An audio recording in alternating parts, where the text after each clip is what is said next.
Hell yeah. Hell yeah. Fighting Irish. Victorious. Solid. Well, I wouldn't say it was a solid ass kicking, but it was a solid win. 10 points down at College Station. Notre Dame victorious 23-13 over the Aggies down in their house. Notre Dame versus the world. Well, we won't go to that level, but Notre Dame is victorious. Very happy. 10 points. So if you bet on this game, you were plus 13, which is what Vegas thought. But yeah, Notre Dame. Notre Dame. All right, I wanted to do that. It's not the only reason why we picked this song. But yeah, no, we're pumped. We're excited. A couple high points, and then we'll get a lot of everyone's opinion here. A couple things. Number one, Notre Dame's kicker. If you don't know who Mitch Jeter is, pay attention because we may rely on him as the season goes on. That's a shout out to you, Coach Barsegian.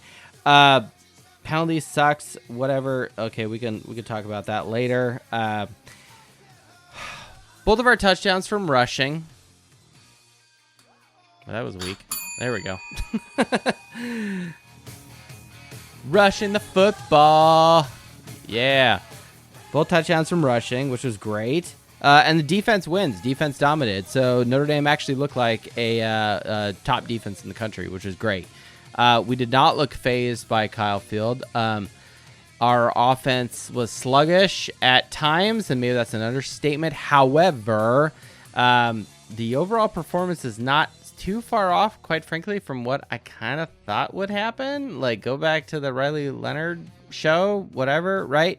And we're finding the receivers. I didn't see Tyler Buckner face on or whatever. But my point is, look, Notre Dame wins, okay? And we can take this win, a 10-point win. Yes, Elko's in his first year, so I don't want to count any chickens before the eggs hatch. But, the rust is, getting off the car here. And to start your highest, let me put it this way, the most difficult game on the schedule. We go down to someone else's house, arguably the most hostile environment in America, and you win by 10 points. The data point is high and to the right. Notre Dame. I think we'll just do this every show. I mean, this is great. I love it. All right. Well, enough of thank you, Van Halen. Let's see. Mac, you're on mute. We'll bring you off here. Mac, what's up? Welcome back to the Fighting Irish Faithful show, sir. How is everyone? I missed everyone. That's okay. We missed you too, but we're glad that Mac is back. It is so unfortunate. I always try to get on, but it's like the baby's bedtime. Every time we're streaming, you could just move to the Midwest, and then that won't be a problem anymore. That's true. That's true. There's one solution to your problem. Yes. You know what? I was reflecting, and it just the offense was stubborn, but I think they were stubborn because I think it was almost like we're better than you. We're going to establish a run, which is great. That's their identity, and we're just going to stick to it. They didn't do that last year in some games. The only criticism I like to give the offense is after they had that 47-yard touchdown. Was that by Love? The first touchdown. The first one was Price. Okay, so after the Price touchdown, I would have liked to see them maybe throw a little play action at them. Yeah, I thought A&M was set up. Also, they looked a little. I thought Leonard looked uncomfortable in the pocket at times, so I would have liked to seen some throws to the flat. Just get him going. Maybe roll the pocket out if you don't trust, because maybe they didn't trust their young offensive line. Maybe roll the pocket. Just make it a little easier. I mean, but it looked like Kyle Shanahan coaching Jimmy Garoppolo in the playoffs, and it's just hand off to Debo. Yeah. But you won. So we won. That's just. But going forward, I'd like to see that off from the offense. But really, kudos to sticking to your identity, having faith that you're the better team. You don't have to make mistakes. Yeah. And if we just run the ball and do what we know what to do, we'll win. And they trusted their defense too. That was Oh really yeah. that was an offense that they play called like they knew that they didn't have to score a lot. Yeah, And so I agree. that, And I'll let you go here because you're hitting a lot of good points. But I do want to touch on the defense, and this is something we kind of talked about in the post game or the pregame show, that the defense is going to be the star here, and if anything the offense does, quite frankly, is going to be gravy. I mean, we all kind of nitpick about offense, and rightfully so, right? It has been the side of the ball that has been lacking at times, right? So don't get me wrong. But my point is, the defense came up huge. And I'm seeing highlights here of Price's touchdown as he runs his ass into the end zone. I was literally holding the baby while that was going down. But the defense ended up with 2 turnovers, and look, we could want all these great things out of Riley Leonard, okay? But his performance was not far off from what, quite frankly, I thought it would be, which, take that for what it is. But Wegman looked terrible, quite frankly. He looked horrible. And in this, no disrespect to him as a person, he did not look good. To only amount 100 yards, and you were the number 3rd rated recruit in your class. 3 yards a pass average, 2 interceptions. Okay.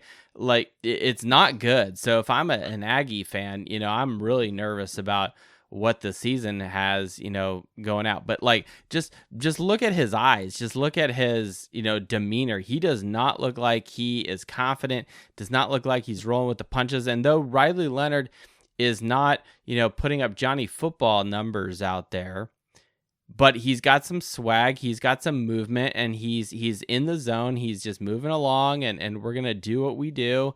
And I'll take a targeting penalty. Fine, we'll move on. I thought the 2 interceptions, those are brutal. Like what are you doing, my man? When you were talking about A&M's quarterback, that was. I was like, geez.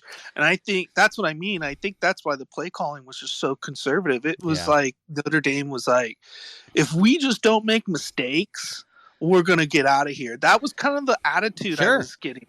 Well, is that the vibe, the right vibe you picked up on? So it's not my primary vibe of what I would reach for. However, first game of the season, very tough environment. This is one of those situations where you want to make the least amount of detrimental mistakes.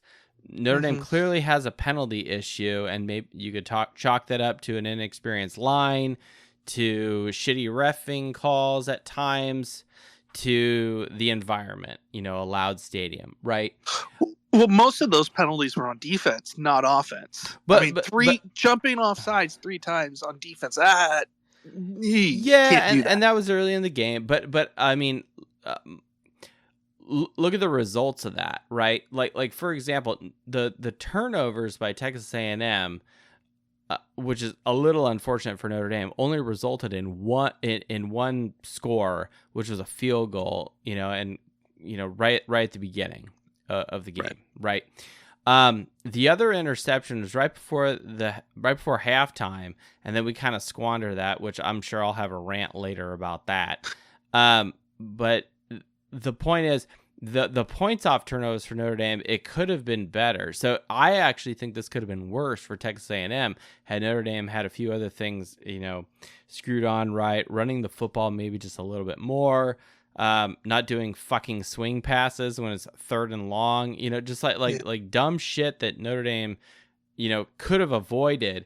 And what's funny is, I'm turning to the wife and I'm like, why are we not throwing it downfield? Like, we haven't gone downfield all game. And then when it finally matters, we start throwing it downfield and we're connecting. And I'm like, where the fuck has this been all the game? Why couldn't we have done this earlier? Like, I'm happy it happened, but it's just like, well, what were those? I can't remember. Number 5, the receiver for Notre Dame. He was making those comeback routes. Really not. Those are really nice. But like I said, I just wish they would have done. They didn't even have to do anything crazy off play action. Like, they could have done a play action tight end screen or something. Something like that. Yeah. Because the play, it was really, it was here. We're gonna do this, Texas, all game long, and you either stop it or you don't, and we don't think you can. And Yeah. that was the whole offense. No, it's great for Notre Dame. I think you did well. And number 5 is Bo Collins, right? So That they I mean, it's great. I mean, I'm a happy Irish fan tonight, and we'll talk to some other Irish fans. Mac, anything else big we should take away from this game before we get on to the next person? No, that's it. I mean, hey, they got to win. Before we leave, I don't know that Texas A&M is a good team. I think they're going to struggle this year. I think you're going to see some highs, but that's the only thing that makes me nervous about this about this win. I would, yeah, people like I don't know how I feel. I don't know how I feel. Should I be jumping for joy, or did they intentionally just be conservative and they just manhandled and just won? So I don't know where I stand. I can't judge this team yet. Yeah, no, I mean, you got a new head coach coming over from Duke, which is why I was like, I think Notre Dame's got this in the bag. I didn't say in the bag, but I did say that Notre Dame was going to win, obviously. And one of the big reasons was new head coach over at Texas A&M. You're taking up a new program. You're jumping from Duke to the SEC and a huge program at Texas A&M with serious Texas oil money. Like you've got a huge gap to fill there. Plus, who's coming back? Like we did a little bit of a breakdown of that last week. I was like, I'm not seeing it, and it was funny. And then thanks, Mac. We'll lead this in with our next person here. And you don't have to jump off, obviously, but we're gonna transition to our next person. What's funny is I don't really watch game day, but now that I got the kids and I'm in my nervous nesting energy, anyone who's had a pregnant wife knows what that is, but for me it's Notre Dame football. I ended up what did I do? I roasted a chicken on the barbecue, which is way more effort than is required to roast chicken. Made hot sauce from scratch with crazy ghost peppers, so there may be a ghost pepper challenge in the future. And I pickled some Italian Calabrian peppers. Point being, I spent a ton of time in the kitchen. Didn't even watch the other games because it's like I feel like I'm turning into Rudy's dad, saying that there's only one team we watch in this house, and that's the Irish. But at the same time, I'm like, look, I'm just focusing on our team. I want Notre Dame to be successful, and I had all this nervous energy, but it's not because I was nervous we were going to lose. It was more the anticipation of what is going to roll out, at Kyle Field. And watching College Game Day this morning, I'm watching the boys. They're playing around. The toddler's tackling the baby, which is good job, future linebacker, but please don't tackle your 7-month-old brother. But all the morons, and they're morons, anyone from Saban to, what's the guy, the Michigan guy, Desmond Howard, right? All those guys, Pat McAfee's ripping his shirt off. He's embracing Texas A&M really well there. Don't read into that unless you really want to. But my point is, none of them mentioned anything about players and personnel and scheme and, athleticism per se of Texas A&M. It was all like, oh, look how big the American flag is. Oh, look at the band, what their music they're playing.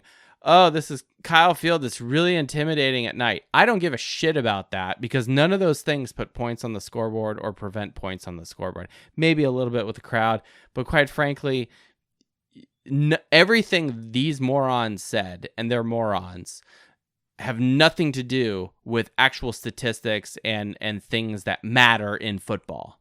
And with that, we'll go to our next person. Let's see, William, Jimmy, Joe. We'll invite you both on, and see who picks it up first. William A. Frazier. Oh no, he's just listening. Jimmy Joe's on mute. Jimmy Joe. Oh, I'm sorry. Do you want me? I'll get off if you want me to. No. William, you on? Yeah, I'm on. All right. It just says you're a listener, so roll with it. Hey man, few notes I've jotted down. I want to hear your thoughts on it. First off, is pregame. Why does any Notre Dame fan, including myself, bother to watch ESPN Game Day? They're trash. We all know that they freaking have an agenda against I haven't watched Notre in Dame. years. It doesn't even matter if it could be even Notre Dame lacrosse, and they'll talk I crap. was more curious. I was like, where are they going to put Notre Dame? It was kind of more a curious thing. I didn't even watch the whole production, right? I just was curious, like, and it was funny as Lee Corso, the guy that's probably shouldn't be on the network anymore because of age. He's the only one who actually picked the Irish, which is funny. And then I don't know. It's like having a mummy just keep coming around. Just let the guy retire, man. Just let him go. It's like Weekend. Is it Weekend at Bernie's? Is it Lee Corso like Weekend at Bernie's? I mean, it's elder abuse. It is borderline elder abuse. Oh, we could make some other comments about current events, but we won't. Don't go there. Caution. But anyway, all right. So moving on. Moving away from ESPN. So, they're wrong. We're right. Hooray! Right. Correct. Hooray for our side. Things I noticed right up front on the lack of tempo on the offense. It didn't seem like Denbrock wanted to play up tempo, and I thought for sure that Aggies were going to come out. They started to. They come with like a no huddle up tempo, and then they just flat out stopped. They shot themselves in the foot by doing that. They should have kept high tempo. I agree. And they got away from it for what? I mean, thank God they did. Yeah. Oh, no doubt. Yeah, go ahead, Aggies. Pee down your own leg. I agree. They, I was getting, this is a little, romantic here, but I was getting a little bit of Oklahoma 2012 vibes with this. You could argue this is the. Let me put it this way. I can see that. But when we went into Oklahoma of 2012, all right, some people are rolling their eyes when they hear this, but everyone else, look, just roll with me. When we went into that game, we went in with a huge powered offense, which Oklahoma played much better than Texas A&M, and I believe that Oklahoma team was better than this Texas A&M team today. But the environment is not. That being said, though, when Oklahoma went down and just got a field goal against Notre Dame, I was like, oh, thank God they just got a field goal. I had the same response today. They're playing tempo. They're moving the ball. We're jumping off sides because we're, whatever. And I'm like, look, you guys need to calm the fuck down. And Oklahoma just needs to Freudian slip. Texas A&M just, hey, run your thing, be tempo, And that was, quite frankly, the best that their offense looked. They moved the ball halfway decent. They went down first possession, bang.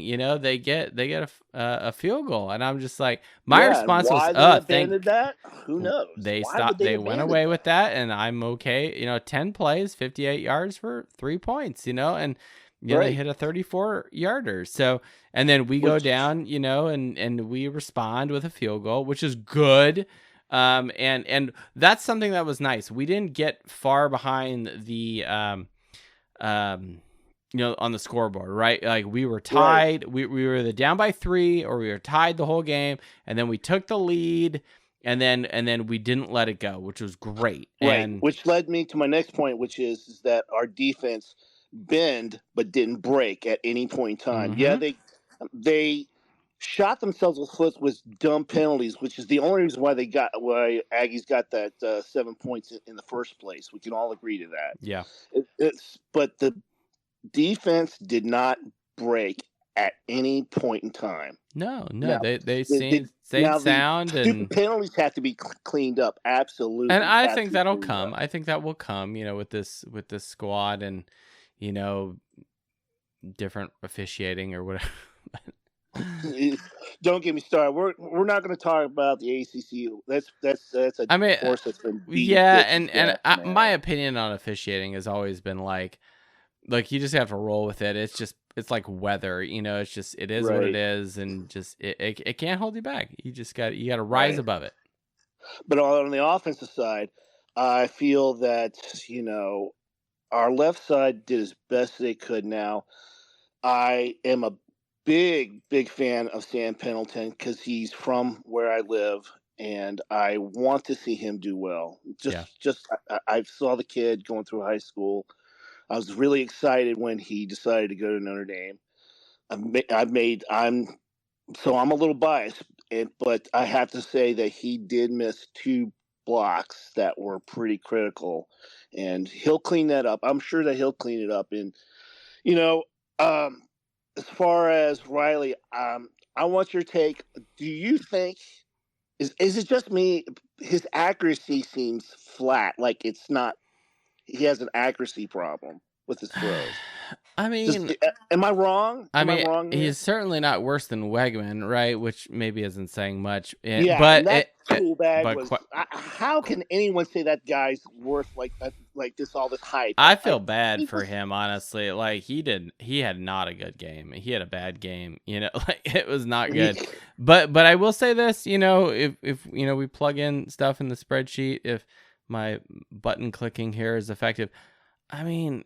Look, our passing attempts per touchdown was trash, just like theirs, right? No, it's technically infinity. And I even posted up a reply to you during the game, like I said, when you're right about Riley. I mean, you were right. I mean, completion percentage was 60%, but that's all it was necessary, quite frankly, this game. But there was nothing deeper than 15 yards. Well, but that's fine. Like my point is, like we don't need to shoot the moon here on the passing side of things. Everyone would like that. It's fun. It's sexy or whatever. But our long plays were all on the ground.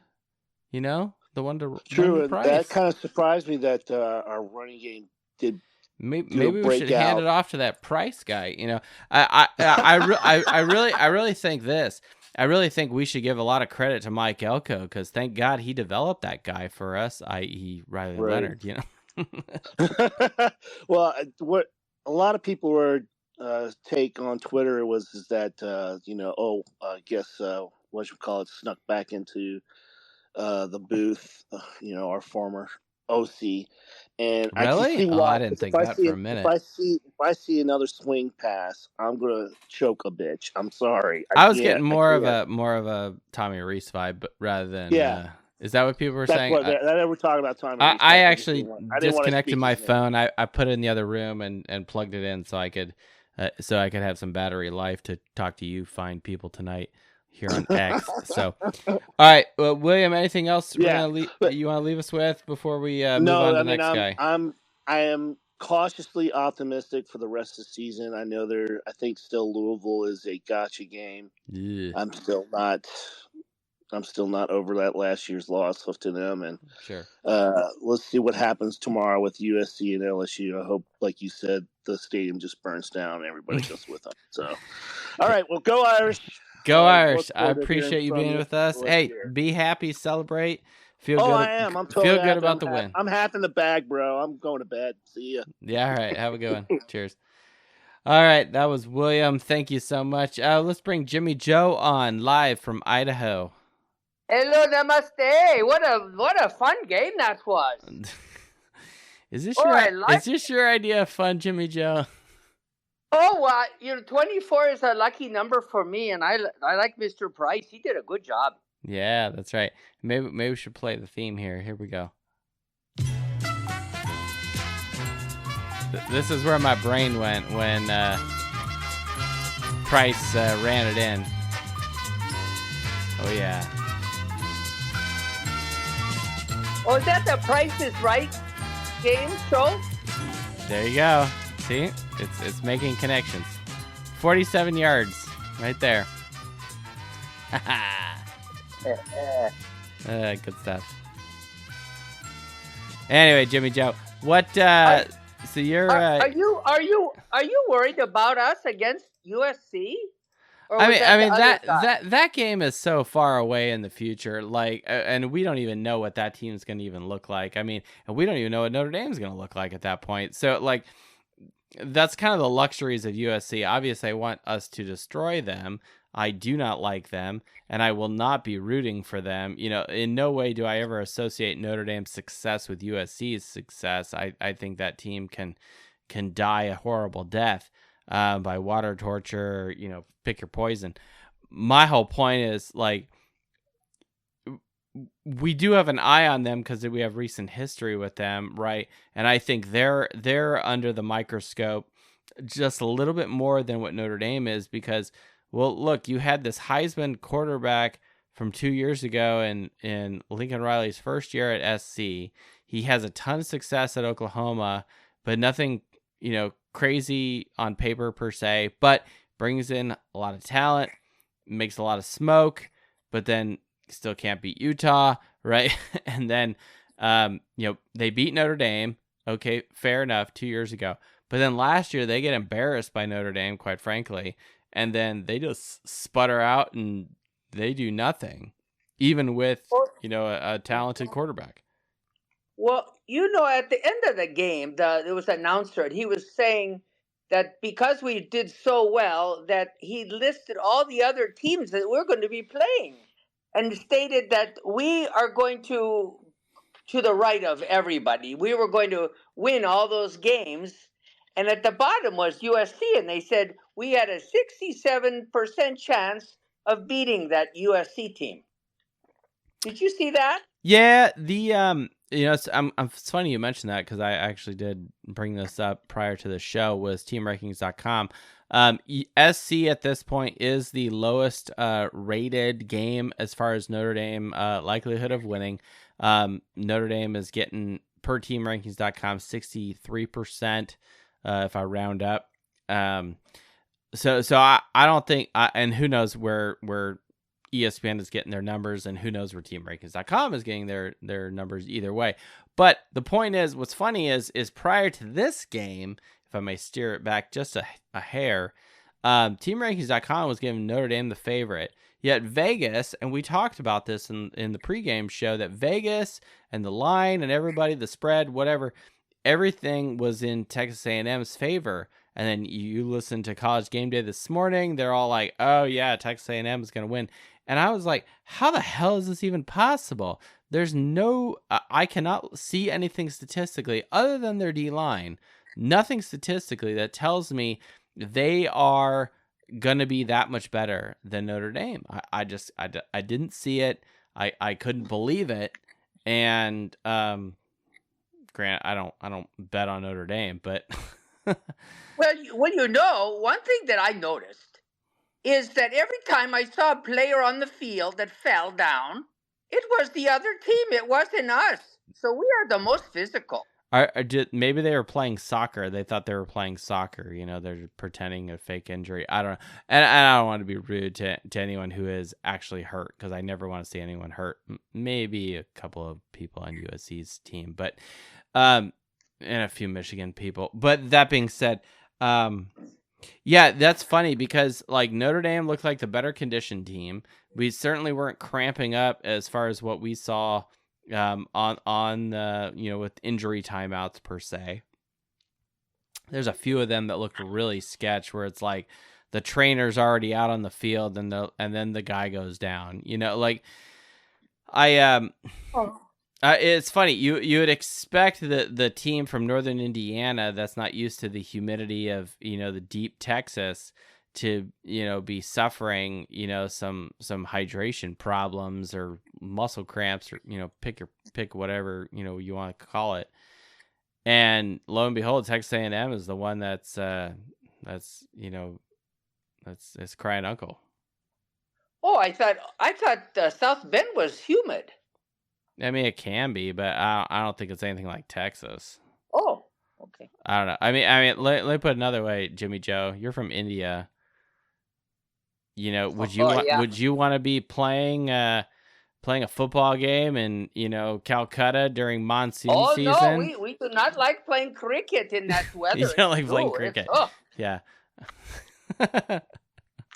We don't play football. We play cricket. Well, okay, fair enough. But point being, when the weather is shit to kingdom come here, you don't want to do it. Now, fortunately, football season now apparently starts at the end of August and into September, which is officially September now. Here we're on 9/1 here now in the studio, so we're past midnight. But No, we're feeling high. I mean, like I said, this data point, this game, high and to the right. I mean, it could be better. We could have blown them out. We could have had a Georgia Clemson performance that didn't happen, but I'm not surprised it didn't.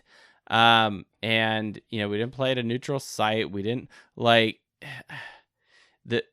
We won because of special teams. Okay. Field goal kicking or kicking? Yes. I mean, I don't doubt that for a minute. Mitch Jeter, pay attention. He's important tonight. Maybe he's the next Reggie Ho. We don't know. Okay. All right, Jimmy Joe. Anything else? And then we're gonna jump over to Adam. Actually, we're gonna go over to Fivers OMG.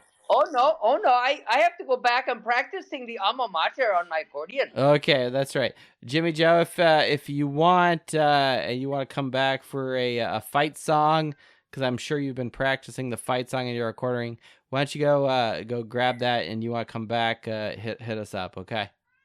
Oh no, I'm not around my house right now. Okay, you're out and about doing the Lord's work. All right, fair enough.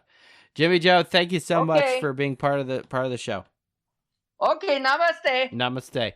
Thank you, Jimmy Joe. Fivers OMG. This is a new person. The tradition continues. Looks like a Notre Dame friendly person. Welcome to the Fighting Irish Faithful Show. Hello, I'm happy to be here. Hey, welcome. What do you think of this victory over the Aggies? I'm going to be real. I was talking to some other people around me, and I think that this was the only game that we had a chance to lose. Okay. In the regular season, right? Yeah. Okay. Yeah. But I want to say this. Like, we don't need to talk about defense because they're already the best in the nation. But if it wasn't for those penalties we had up front, we would have won by like maybe 20. That's fair. That's fair. But I want to say this with Riley Leonard. He is a great dual threat quarterback for a white guy, but he's good, and I think that combined, if we get our running game on track, we can have a great option team once again. It sounds like you're advocating running the football. Yeah, I'm all. I mean, I don't know if you're new here or not. If you listen to us before, which I'm happy you're listening to us now and you're contributing, but I mean that's like, if you were to describe this show other than scotch and spreadsheets, it would be RTDB, run the damn football. So, I mean that's what we do here. So, yeah, I mean look at that. We got two speedy and elusive guys. Jeremiah Levin and Jadarian Price are good with Rayardon at fullback as well. And fullback, what? Yeah, talk dirty to me. No, I'm gonna be real. I think he would be good if we can put him at fullback. Are you advocating for like under center in an I formation? I 5-minute break. I'll be right back. This would be great. No, I'm going back like old, like Wishbone. Wishbone. Yeah. What are you, like 50? This is great. I love it. This is awesome. Yeah. I'm just we'll say I'm 50. So. All right. But I think if we do that, and we also have play action in there, we are bound. We are championship contenders. Yeah. And that's funny you mentioned that. Like the evidence tonight, like big quarterbacks, and let me put it another way. Riley Leonard is not an experienced guy. Or let me rephrase that. He is an experienced guy as far as like being a starter. Is that Duke? Fine. All right. Clearly, this is probably the biggest stage he's ever played at. That being said, though, he's not a 70% completion percentage guy. He's not even a 65% completion percentage guy. Maybe at a game here and there against Kent State or something at Duke. I don't know. Point being, his completion percentage is a touchdown to interception ratio, whatever. But he didn't turn the ball over tonight, which is good, number one. And number two, just embrace who he is. And he's a dual threat guy, as you mentioned.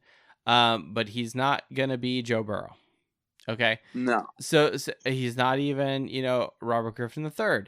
So that being said, what is the strength of the offense. It's running the football. Now, there's an element with the offensive line and some of these other things, right? So we got to work through that. And fortunately, we have some cupcakes coming up in the schedule, so we can, go to work with those things and, build some confidence, get some chemistry, get some starts under our belt, right? I don't know how many times I saw the stat that popped up on ABC that said, oh, this is like, 5 career starts. It's probably not that low, but it's something like that with Notre Dame's O-line. But that's a fair criticism, and that's a fair, well, I don't know. It's just like, look, Northern Illinois, Purdue, Miami, Ohio, like we got 3 games coming up, and yes, I'm throwing Purdue into that bucket. No offense, Yeah, Purdue, but that's where those are like games where we can experiment with the option and like Northern Illinois, they're a pretty shitty team, so that's probably where we can just throw the ball at will.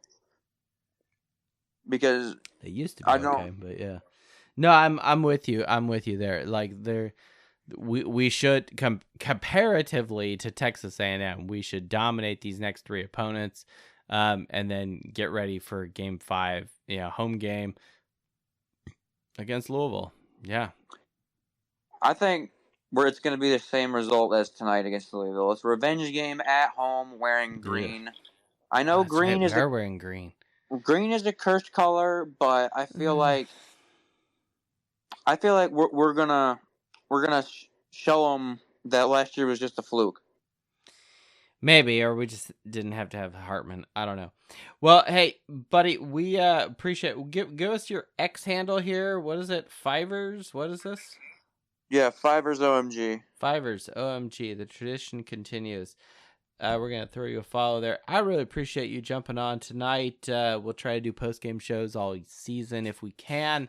I got 2 little kids, so sometimes that may not, that's easier said than done. But tonight works well, and happy you're part of the show. Thank you. It was fun. All right. Go Irish. Go Irish. See ya.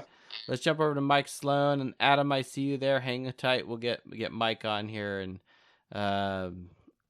we'll jump over to Adam later. Mike Sloan, you there?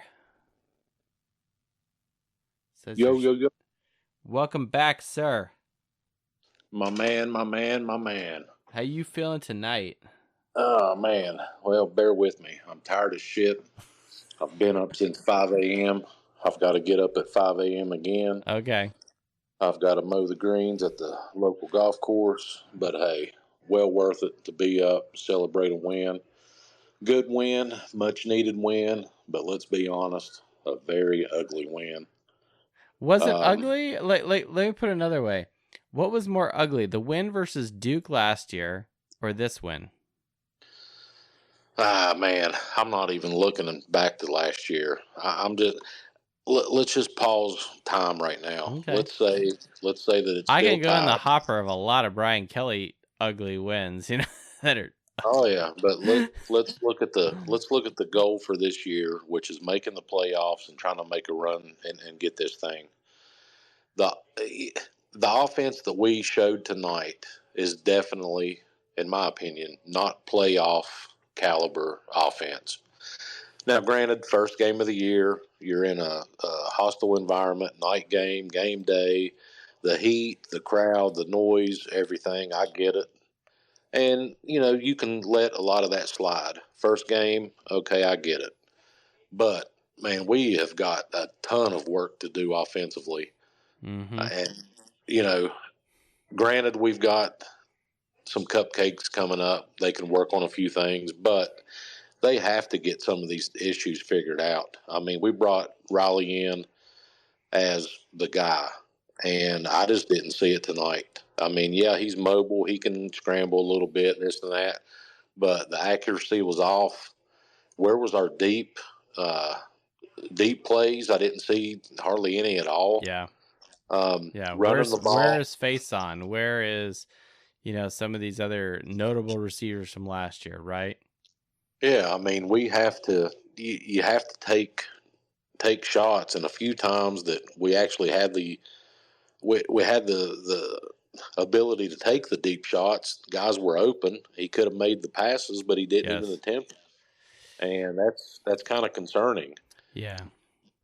Yeah, and I don't want to think for a minute that I understand what and how Riley Leonard is being coached, about what his reads are on said particular play, and who he's keying in on, and though we as fans see things on TV, we see things on social media about, oh, look right here, this guy's wide open, and it's like, well, I don't know how the play was designed and what he's keying in to what his reads are.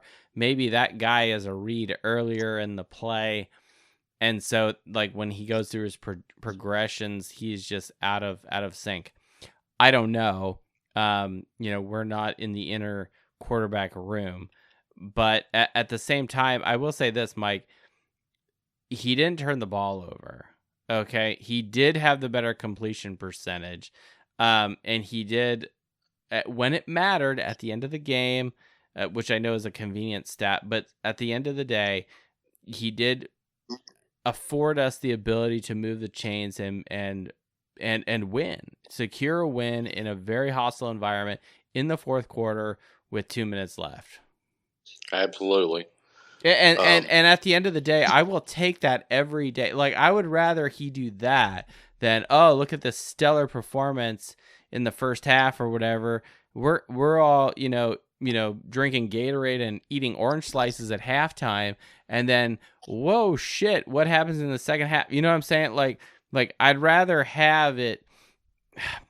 I mean, it's not good for my blood pressure to have it go down to the fourth quarter, but at the same time, I'm like, well, look, I'd rather us, when it fucking matters, you put the shit together and you roll out a victory. And I know that's not what you're not criticizing that happened. You want a complete football team, because you watched Georgia today. You watched Texas A&M. Granted, these teams played. I mean, I guess the Georgia game is a little compelling. What does someone want to tell me that Idaho is a compelling team and that Oregon had to like barely squeak by a victory? Because that's what it looked like, at home nonetheless. But I don't know. The Georgia's win is the only convincing one over Clemson, a notable program over a coach that's got notable history. So I feel a little bad for Clemson in that regard, but either way, like I think where Mike, and I don't want to put words in your mouth, and by all means correct me if I'm wrong. You want Notre Dame to be excellent and be performing at a high level now. Well, I can accept the growing pains with the new, the whole new system, new quarterback, all that. I get it. But I guess I'm considering the hype that Riley had coming in. Sure. I just expected a little bit better, maybe seeing the field a little bit better. And again, what we are able to see on TV and replays and all that isn't, of course, what he sees. Well, and maybe he doesn't have the time to get through his progressions because of our inexperienced O-line. I don't know. I mean, and I'm not trying to make excuses for the guy. I mean, he is in shotgun, so it should be a bit like bang, bang, bang, get rid of it or run, Oh, yeah. Yeah, I mean, I'm not knocking the guy. I mean, maybe we won because he was able to actually progress and like. Let me put it another way. Pretend there's nothing against Jack Cohn because, sometimes on paper Jack Cohn actually looked halfway decent. But let's pretend it was Jack Cohn or something, or even Sam Hartman. Does Notre Dame win with either of those guys? And no one has to answer that question. I'm just saying, we got a mobile guy that's, when shit's collapsing. Like, both Cohn and Hartman had way better offensive lines than Riley Leonard. Like I don't think anyone could argue with that. And maybe that is why, and maybe there's a light bulb that's turning on in my brain right now. Maybe this is why Marcus Freeman and the staff were like, we need a mobile quarterback. Right. I mean, undeniable that Cone and Hartman had a better O-line. Nobody questions that whatsoever. And, got to give it to these freshmen. They stepped up. They were able to, for the most part, take care of business. I guess what I was looking at was, as close as the game was, there was a chance that it wouldn't have been that close at all with some of the plays that weren't made, some of the passes that were at, guys' feet. Again, I get it. The jitters, everything's coming together first game. I don't know. I guess the expectations were a little bit higher than I should have had them. I don't know, but you know me, I'm the glass half empty guy. You know what I mean? Oh yeah. I, do I want perfection day one? No, but it'd be nice. Sure. And I guess that looking ahead, I'm looking past week one. I'm looking past week 8. I'm looking to like playoff time. Granted that we should be able to get there now. The schedule is definitely in our favor to get there, barring we don't screw up. Lord willing. But, there's plenty of weeks to get it figured out. But I just don't want to be like steps behind the elite teams to when we do get to the playoffs. Knock on wood, we get there. We're not playing catch up, trying to get to their level, because as we try to get better through 12, 13, 14 weeks, so are they. Yeah. So are we still going to be a stage behind those guys? You know what I mean? No, And I'm with you. Absolutely. it's just, I don't know. I guess it's just wishful thinking that we would have executed a little bit better. But again, I mean, that environment, you can't expect much. I mean, to go in as a 3-point dog and pull out a 10-point victory, I mean, that says something. Yeah, But exactly. then, the defense, as for years, has been the backbone of the team, and the defense doesn't get enough credit for what they're able to do for the team. I agree. They create points and they create opportunities, and we have to be able to capitalize every time that that happens. Absolutely. But hey, I just wanted to jump in. Glad we won. I've got to get up in 4.5 hours now, so all right, Mike. I'm calling it a night, and we'll check it out next time. I guarantee it, you'll sleep a lot better tonight with an Irish victory than if the opposite had happened. And happy that you are part of us tonight, Mike Sloan on the X, longtime friend of the show, and we'll be coming up to the Stanford Gathering. It's gonna be great. All right, man. Just wanted to say again that I'm not sure if a lot of the guys that follow me were able to see a good buddy of mine, Owen Schmidt, West Virginia legend, known as the Runaway Beer Truck. He was on the McAfee show. He kind of called me out, but was giving me a shout out. He had asked Pat White and Owen and a few other guests their predictions for the score of the games coming up. He gave me a shout out, but he picked against my Irish. And, hey, I'll see him this week, and I'm going to make him pay for that. So stay tuned to my tweets. My goal is to get him wearing an Irish shirt, a hat, whatever I can do. Take a picture of him, tweet it out to Pat, tell him to check his boy, and we'll have some fun with it. Just write the scoreboard on a letter and staple it to his forehead, and just walk away. Call it good that way. You can't do that guy's forehead like that. You'll break the stapler. That guy's got a rock for a head. That dude's a monster. Oh, he's hard-headed. I understand. Oh, he's a beast. Mike Sloan, really appreciate you. Have a good one. See you, buddy. And go Irish. All right, Dose Leprechauns, we invited you as co-host because I don't know where Red Snapper is tonight. Maybe he's out celebrating this victory.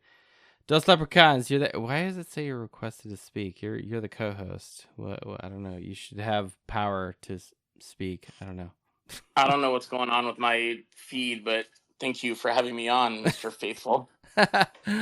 Master of the Universe, Dos Leprechauns, Jason, thank you for being part of it. We'll get, Jason, I need you to talk for about at least over a minute. This is where the pilot is handing the controls over to the co-pilot. I don't have to go use the loo, but I did run out of scotch and I did not bring the bottle into the studio. So handle that. I got this for a few. I'm gonna hand the keys to the aircraft to you, and you know, you're gonna, hopefully you're not sweating as co-pilot here. air saluting you now, my good friend. Do it. All right. So huge win, guys. Obviously, I went live right after the game was over. I know Mike had talked about some concerns he had related to Riley Leonard. I know first part of the game, a little shaky. But I think we need to keep some things into perspective, that being that we're going up against an A&M defense that is no joke. Elko, great defensive mind, hostile environment, 103,000 screaming knuckleheads out there. And so I didn't expect us to be able to take shots down the field. Their secondary isn't the greatest, but with that D-line getting after it, it was going to be hard all night long. It was going to be a long night. Biggest takeaway for us, that O-line, 0 sacks allowed. Riley was running for his life a few times, obviously, but 0 sacks from a group that has only started a collective 6 games, one of which being a freshman, 19 years old, playing left tackle, Anthony Knapp, who I thought held his own against some of those beasts coming up in the front 7 from A&M's, or I'm sorry, front 4 from A&M. So all in all, great game. We got a couple easy games ahead of us, which should be easy. I think everybody, obviously, their Super Bowl is playing the Irish, so we can't take anybody lightly. I think it'll be nice, at least next week. Hopefully we'll get some reps for Steve Angeli and Kenny Minchie and the future CJ Carr. Yes. I think you'll see a lot more downfield shots next week. But at the end of the day, we just got to keep winning the games. I don't care if they're ugly, pretty, heart attack specials, or blowouts. We just got to keep winning. Jason, would you categorize this as a gritty win for Notre Dame? Oh, 100%. 100. There was nothing pretty. There was nothing stylistic. I mean, about that game. Some of the running was erotic with Price Sure. and Love. You know, like the Yeah. Love touchdown at the end. It was almost like, did we score too soon? Like, it's like, Yeah. there's a lot of time on that clock here. Like, all right, defense, I trust you, like, full heart. You know, like Jesus, take the wheel. Defense, you will stop them. I am 100% behind the defense, but like when Love scored at the end, the kind of the winning, you know, the icer, of course, was Jeter, Sure. you know, with the field goal, but when Love got the run, I'm just like, well, maybe he scored too soon. I don't. Herbie and Fowler both said, did they do that on purpose? Meaning A&M. I don't think they did that on purpose. Bullshit. Oh yeah, that's what they said on air, brother. Please score a touchdown. Yeah, did they really said that say on that? air? They said that on air. And me and Nate both looked at each other like, they're getting paid for this? Are they Like, drunk? what? Like what? They better not come to the Stanford tailgate, because if they do, I don't think they'll be able to call any games I for don't a know few if weeks. Stanford will be good enough for them.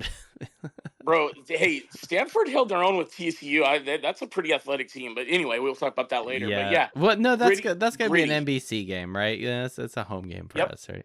So. Gritty win. The kind of game that in the past we lose, obviously, right?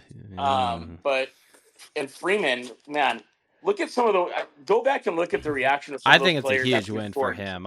You could see the relief off of his face. Oh, Yeah. absolutely. Oh my gosh. Yeah, and the players, the way they respond to him. Obviously, everybody wants to win the game, but you could tell that there's just something about this team. They're like, we got to get this for big Marcus.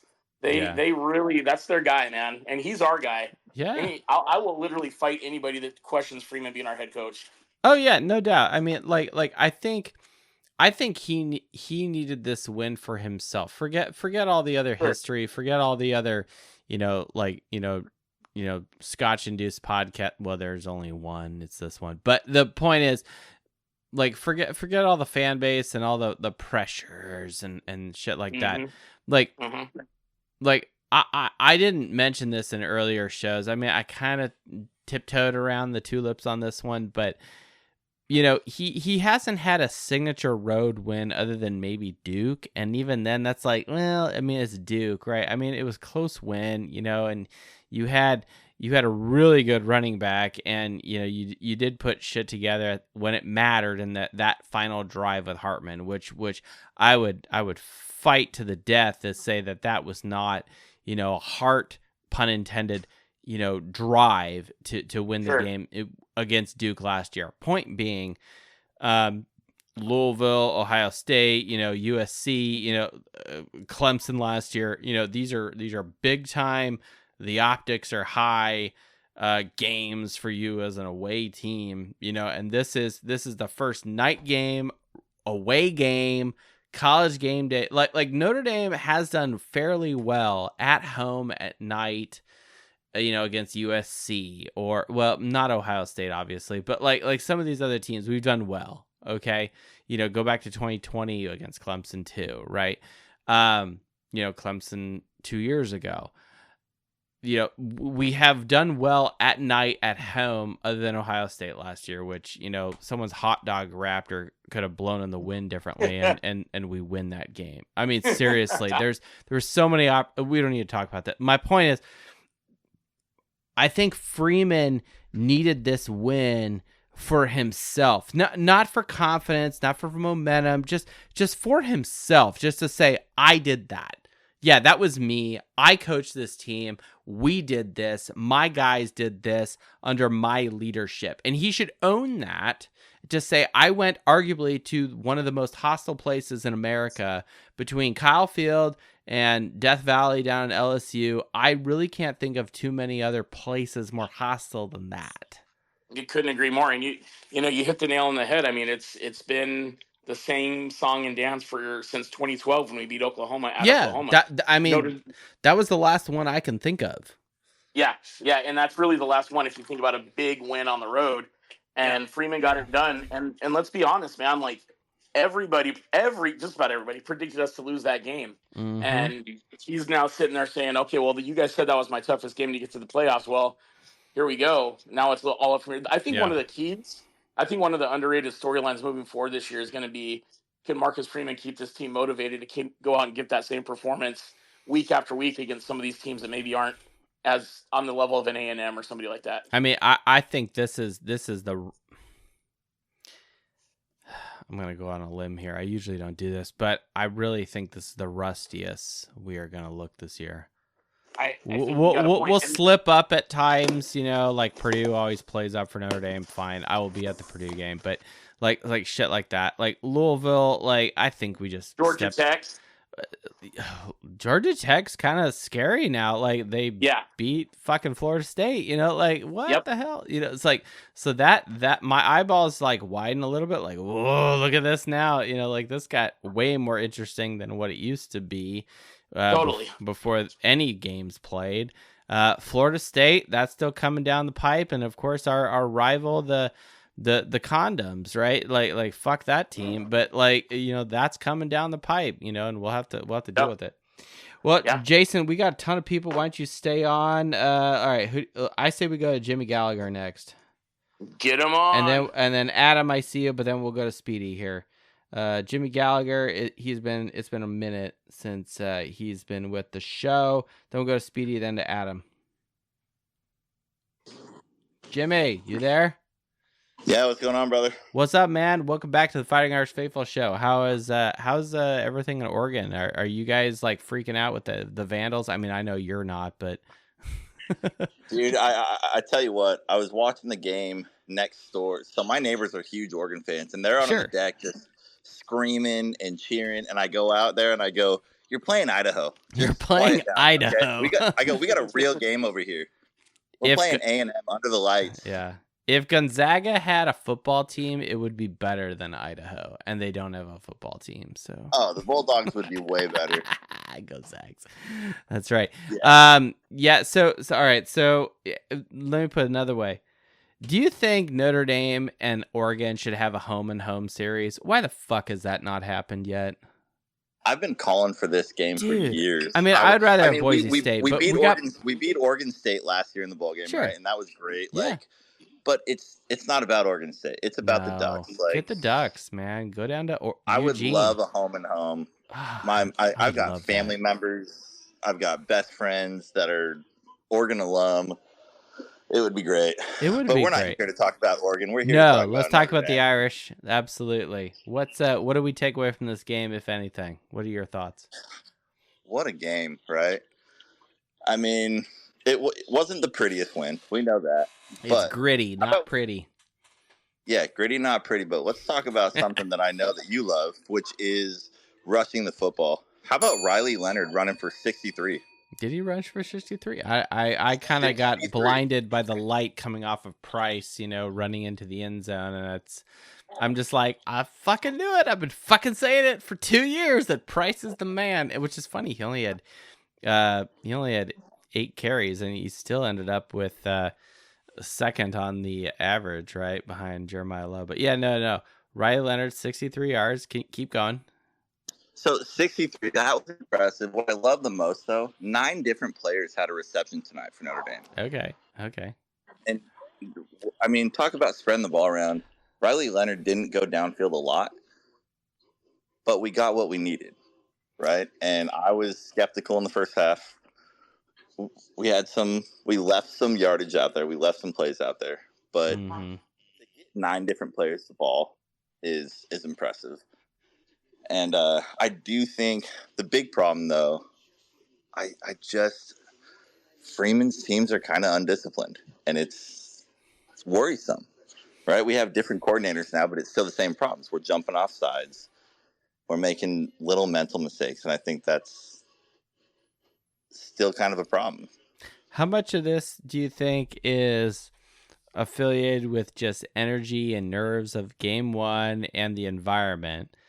And because like I will say this, the defensive jumping off sides in the first quarter was very irritating. It's like, this is an experienced group. I would expect this from freshmen, right? But this is an experienced group that's doing this, and this is dumb. So that's one.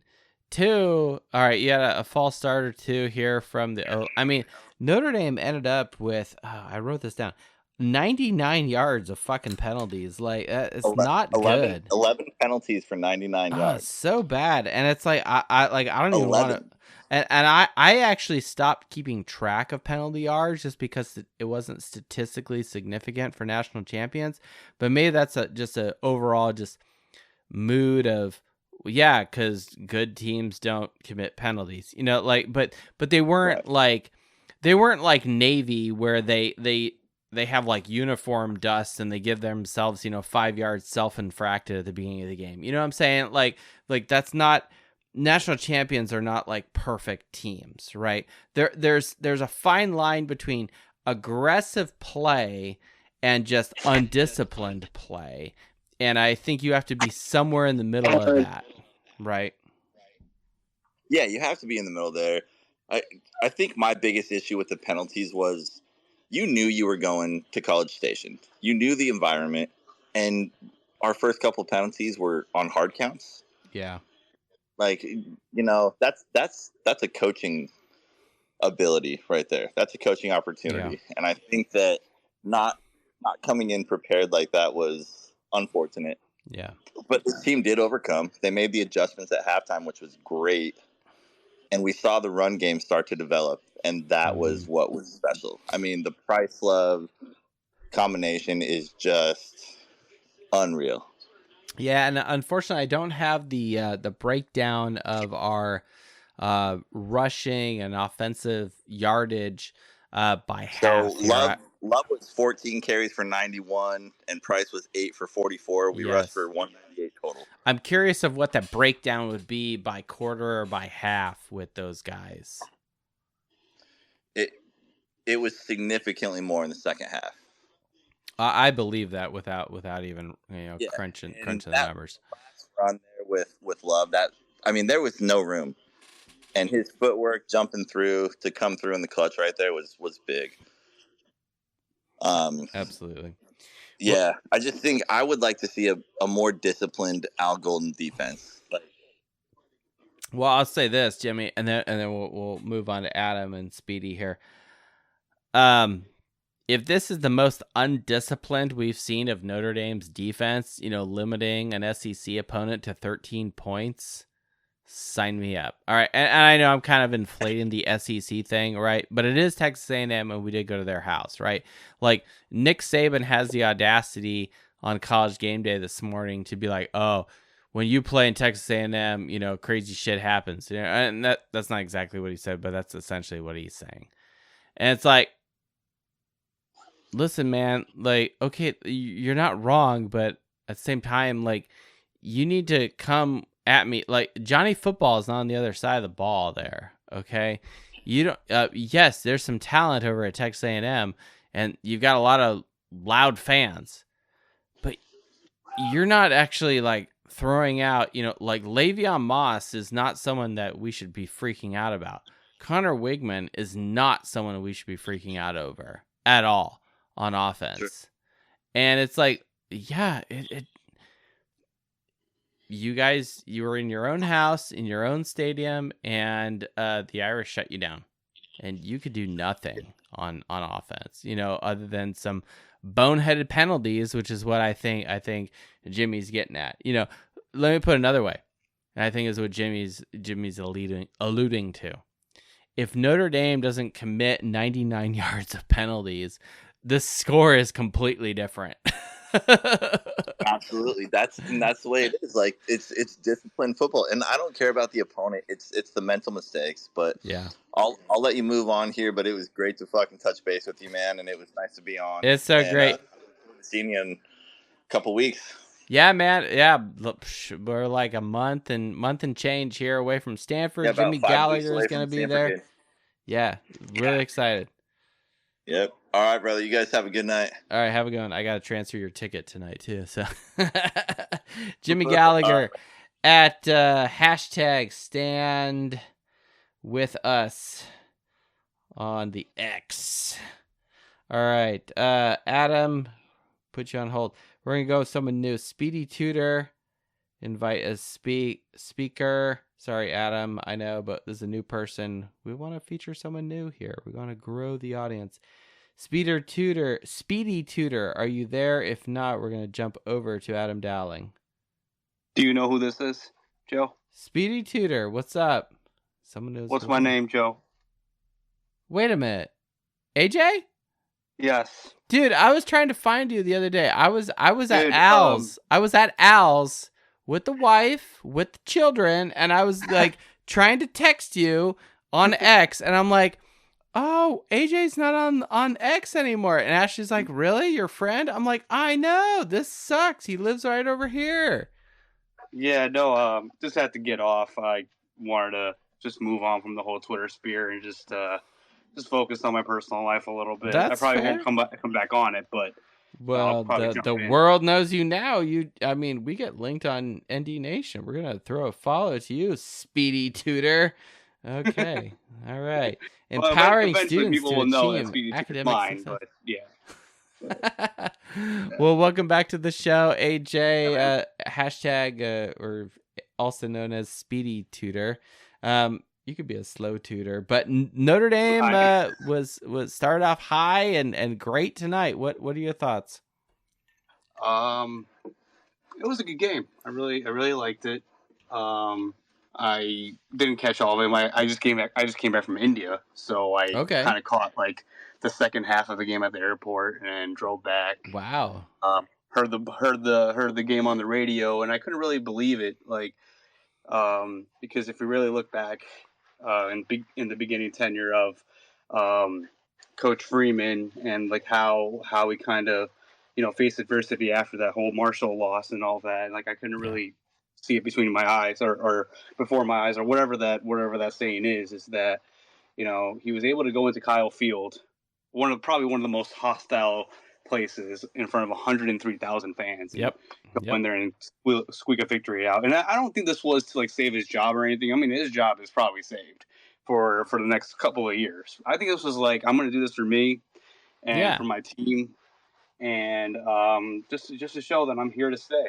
But that whole here to stay thing kind of could be refuted because I don't think this board is going to make any any rash decisions like they did in the past with other coaches. But no, this is something real, and I think Coach Freeman has these boys where they need them to be.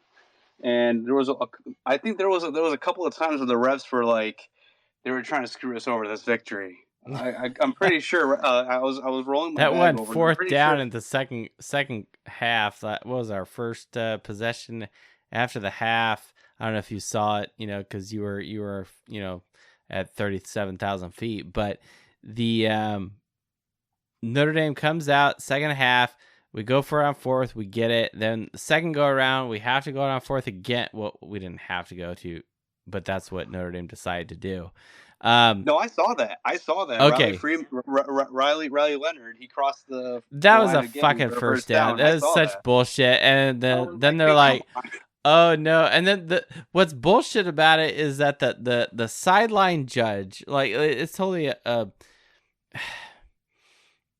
I don't want to promote the ACC refs more than is necessary. But what I will say is the guy who saw Riley Leonard's back is the guy who placed the ball. I'm like, why didn't the guy that actually saw the ball place it? Like, why is that not? I don't know. Like, that was beyond me. Joe, do you know what the turning point of the game was?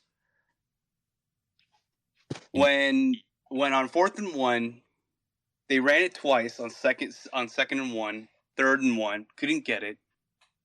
Coach Freeman calls a timeout and draws up a play of beauty. And that was a keeper by Riley Leonard for about 12 or 13 yards. Okay. I think that was because, you can't. I think getting that first down really just told me at the baggage claim just like this team knows exactly what and how to do it. And I think Mike Denbrock is a hell of a play caller. He put that in Coach Freeman's headset and then just ran with it, really, basically. And had to do it. I mean, I'd like to play better but gotta do it. I would say this: I would like to play better if Notre Dame was not in fucking shotgun on 4th and 1. Okay, I think maybe the play could have been ran a little bit more better, maybe on a rollout. If Leonard is under center, taking a snap under center right there, and then just rolling now and getting 20, 25 yards. But I like the design. But last year we were harping about stop doing play action. But I feel like we got that play action. Whoever said that? I never said stop doing play action. Not you guys, just other people. Well, those people don't pay. Those people probably picked Texas A&M to win. I mean, I don't know. No, last year the argument was that dude, Jared Parker needs to start running RPO. I'm like, why? You have the quarterback to do so, and we finally did it this year. And I'm like, great, it worked. And I guess all the other people were like, oh, it finally worked. Notre Dame can run option. I'm like, dude, shut the fuck up. Last year you were saying don't run it and all that. I mean, all these flip flops. I can't speak too much to what other people say, but I will say this: Notre Dame is. I mean, AJ, is it fair to say that they answered the call? Wait, say that again. Sorry. Did they answer the call? Did Notre Dame answer the call to this game? I believe so. I think they did. It's I think so too. It was a convincing victory. I mean, this probably happened when the last time we went to Oklahoma in 2012. Yep. That was kind of the consensus we had. We got Oklahoma 2012, and now 12 years later, here we are. I think we can say this game as well. As far as environment is concerned, now. Time will tell how Texas A&M does this season. I mean, I'll say this: as if Texas A&M has the kind of first-year coach struggles, which is possible and right now likely. Now, granted, to give some credit to Texas A&M and a lot of credit to Notre Dame, it's very possible that Texas A&M just faced one of the toughest defenses they will face all season, and that includes their monster SEC schedule. Okay. Yeah. I don't really like the other scores across the whole college football scoreboard. I didn't really find convincing. The only one that I found convincing is Georgia. Yeah. Oh yeah. Established team, no doubt. Florida dropped one to fucking Miami. I mean, that was look, a good one too. Texas A&M's gonna have a warm up against McNeese. I don't know where they are. Florida, they just dropped one to Miami, right? And they look really bad today. The fact that, what are you doing, man? Changing your. My bad. I was just putting stuff away from my bag. So what? Is it made out of metal? No, I guess a bunch of my relatives, they gave me a bunch of dishes to take back, and my bag was overweight, so I had to pay money for it to go through. I wasn't my plane took off at 3:40 in the morning in India, and I was dead tired. So I was just like, you know what? Here's your fucking money. Here's your money. Check my bag, I don't care. Yeah. Just take my fucking money. I don't care at this point. I don't have people to take it back to me. But anyways, no, great game. It was a good game. Yeah, I'm really excited about this season. Seems like Notre Dame has a lot of favorable games. I saw that graphic on ESPN. Well, and I would argue that Texas A&M has got some favorable games, right? They got an at Florida game, which Florida, we'll see where that team is. Arkansas, we'll see. Missouri, they lost their DC. He's over at LSU now. Mississippi State, who fucking knows? I do think the real game is the LSU game. South Carolina, they're always, chippy. New Mexico State, forget about it. At Auburn and home against Texas. I think Jackson Dart might have something to say. I mean, we'll see about it. I'm not an Aggies fan, and I'm not trying to pump up the opponent, right? That's... Nah. I mean, I am a little bit, but, I do think that Texas A&M does have a legit schedule.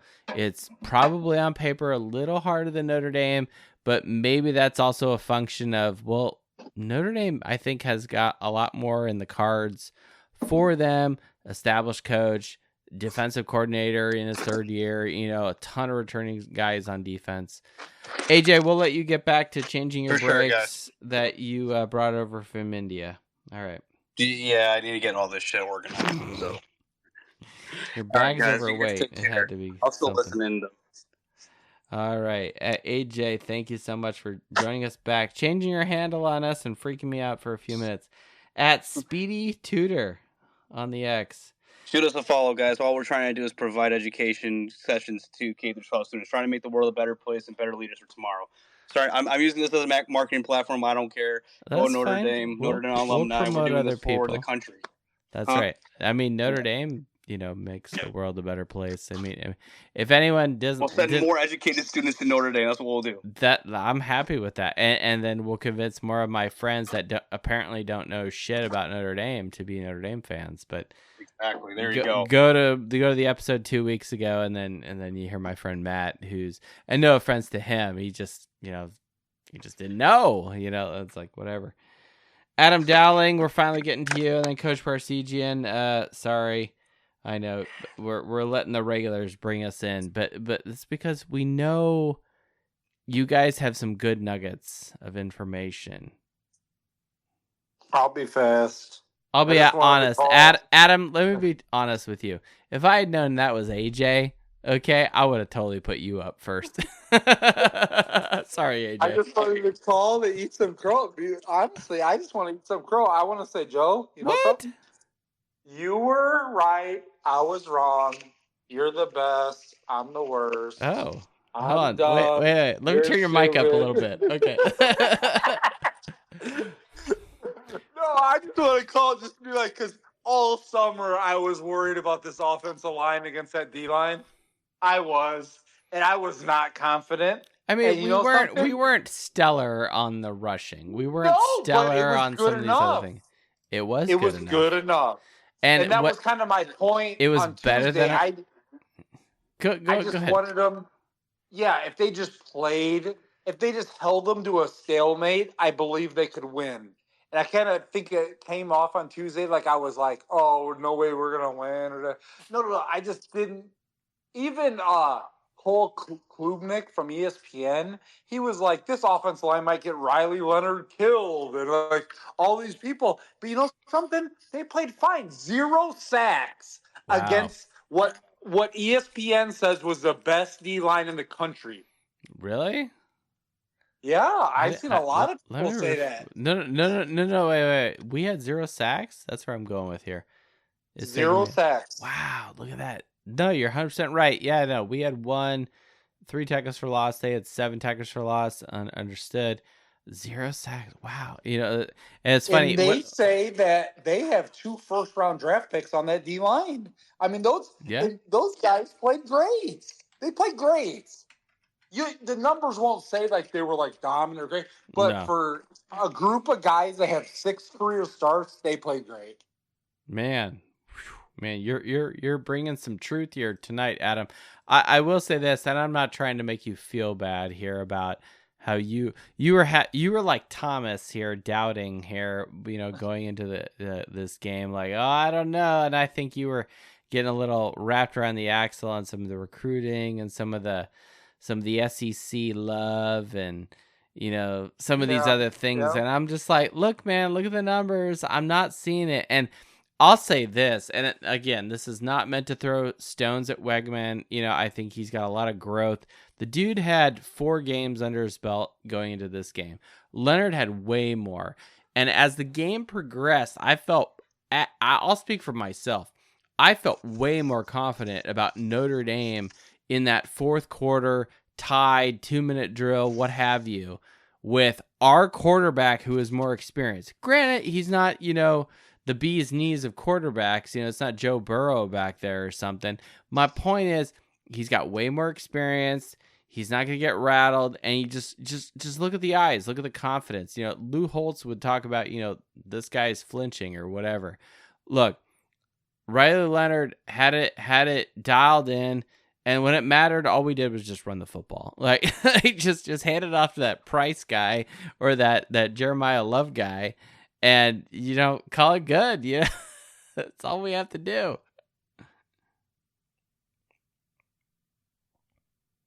Oh, I think we lost Adam. I don't know. We also lost my co-host. I don't know where those leprechauns went. He's on mute, but did I lose the space? Right here, dog. No, okay, good. Those leprechauns are here. And Adam. Barely lost my breath, lost my voice quite a bit tonight, but yeah. What the heck? Were you shouting at the TV? You have no idea, bro. Yeah, shouting, yelling. Why? Pretty sure the neighbor's going to call the cops. That's fine. Have him call the cops. He's probably a Notre Dame fan, all right? I would hope so. Was he an ASU fan? I don't think people know what team they're a fan of out here, man. It's kind of weird. Zona's weird like that. That's fine. Well, I don't know if we lost Adam. I think Adam says he's connecting on the space, so I think X is telling us to start to wind it down per se. Let's go to Coach Barsegian here. Adam Dowling has eaten some crow. No offense to Adam, you're a big, solid man for admitting when you're wrong, and it takes a true gentleman to do that. Coach Barsegian, though, on the other hand, 2-time national champion, is with us. Coach, welcome back to the show. I'm going to take a different approach to Riley Leonard, and I'm not the only one that thinks out there, but are you the cold shower? Are you the cold shower that's going to... Hey, we're trying to have a party here, and you're just like spraying us with cold water. I'm about to piss all in the Cheerios. What? I think if Angeli plays... Coach, let's go. If Angeli starts, Notre Dame gets at least 2 more touchdowns. Just my opinion. Good grief. He throws it at the receiver's feet majority of the game. The running game saved his ass in this game. I agree. My opinion. Well, that should be every game, quite frankly. If you Angeli doesn't convert any of those designed runs that Riley Leonard had tonight. We lose by 10 minimum if Angeli starts. Well, I may disagree with those leprechauns, but I do sympathize with some of the points that Coach Barsegian is making regarding the if I just look at passing in a vacuum. I'm not looking at like when the play breaks down, which I think is where Jason and those leprechauns is going. I'm trying to like be Pontius Pilate here, which I'm like washing my hands of this. Coach Barsegian, I do want to hear this. Like, look, this is the post game show. Coach Barsegian desires excellence, and I do value his opinion because is there actually I think he's been right more often than Adam Dowling. So, sorry, Adam. Go ahead, Coach. Anyway, it's just we've got to figure this out with the quarterback issue. We've got a guy that the opposing head coach knew everything about him, and it showed big time. Other than just quick passes across the middle, Leonard couldn't hardly do anything. It's almost as if either he or Denbrook were afraid to just unleash it down the field. You know, it's funny, and I was saying that to the doc. I mentioned this earlier in the show, but it's like when we actually started like throwing like 10, 15-yard, hitch routes, all of a sudden it's like, oh yeah, look, that's it. They're catching it. Like it was almost like, I don't think it was a Riley Leonard thing. I think this was actually more of a Denbrock thing. Like, no disrespect to either of them. I'm just more like, I didn't like the play calls on offense as far as passing goes. And I'm like, you're in fucking shotgun on a short yardage thing. Why are you not running the ball? Like the Brian Kelly screen pass on 3rd and long. Fuck, like I almost threw something. Now I couldn't because I was holding the baby, but simultaneously I was like, why the fuck? I'm with you, Coach. I'm like, why are you running a fucking wide receiver screen? That's a 7-yard play, max. It's that. That's my point. Like, it's not a long-term strategy pass. Like statistically, like unless you've got, pick your favorite USC wide receiver, Juju Smith-Schuster or someone like that. It's not going to happen, for Notre Dame. Like, we don't have Golden Tate, yes. Okay, fine. He threw it to, to Gray House. Fair enough. Okay. But my point is, like, I don't think we have the line to sustain the blocks, and I don't think Texas A&M's, defense is that inferior to allow a wide receiver screen fly route to mess with them. So then when we started throwing downfield on hitch routes, and then we started actually running between the tackles, it actually looked like it was worth a shit. I don't know. Just for comparison's sake, Riley Leonard was 18 of 30 for 158 yards, 60% throwing, and then he rushed for 63 more yards on the ground. So he averaged over 5 yards per throw and 5 yards per run. Angeli doesn't get nearly that on the ground, and probably throws at least a pick or two. I don't know about the pick thing. I mean, he did throw a pick at one point last year, but he said she shed, Sally sells seashells. Okay, it doesn't matter because we didn't see Angeli. Okay, and if anyone wants really my opinion about this, go back to 3 episodes ago where I talk about this. Now, I will concede the point that the O-line is inexperienced. The pocket is going to break down. That is a fact. And therefore, you need an experienced guy who does a halfway decent job of protecting the football, i.e. don't throw turnovers or whatever. He didn't get sacked tonight, which is great. And he can actually run the ball. So, to kind of like, split the defense here between Coach Barsegian and Dos Leprechauns, maybe the coaching staff had some foresight to say, hey, we're going to have the shortcoming of the offensive line. The wide receivers is still untested. It's still an opportunity for growth. What is the most likely thing that we're going to have to deal with, which is a pocket collapsing? Ergo, let's go get a mobile guy. Who's a mobile guy? This Riley Leonard guy looks pretty good. Maybe that's what they thought. I don't know. Like that, if you look at tonight's game under how things worked out, that story makes a ton of sense. I mean, tell me I'm wrong. No, you're right. Maybe I'm not right. No, tell me I'm wrong. I actually think you're right. So, Look, and I'm not trying to like, wave palm branches here at Riley Leonard or shoot Coach Parsegian down or even wave palm branches at Marcus Freeman. I'm just trying to understand, like, I've been asking the questions for like 3 weeks. Why did we bring in Riley Leonard? Okay, and I don't mean that like negative, like I don't want him. It's a legit question. Why did we bring him? And I'm looking, and I got focused, and I was too close to the sun, staring at spreadsheets and statistics and some of these other things. It took me to step away, actually watch him in gameplay with this new offensive line to actually realize, wait a second. I think he actually can fill a gap with his legs to keep the chains moving. It's not going to be pretty right now, certainly in this environment at Kyle Field against this defense. With their talent, which they do, they have talent. And I think that we can progress forward with this. Look, Riley Leonard is the only guy on offense who is a captain. There are 5 captains this season. The remaining 4 are all on defense, which makes sense because our defense is really good. But the only guy on offense is Riley Leonard. That is a captain. And Jelly tried to be a captain, but they shot it down. Well, but again, we are too far away from the team to really be experts on who or what and why. Who are the captains?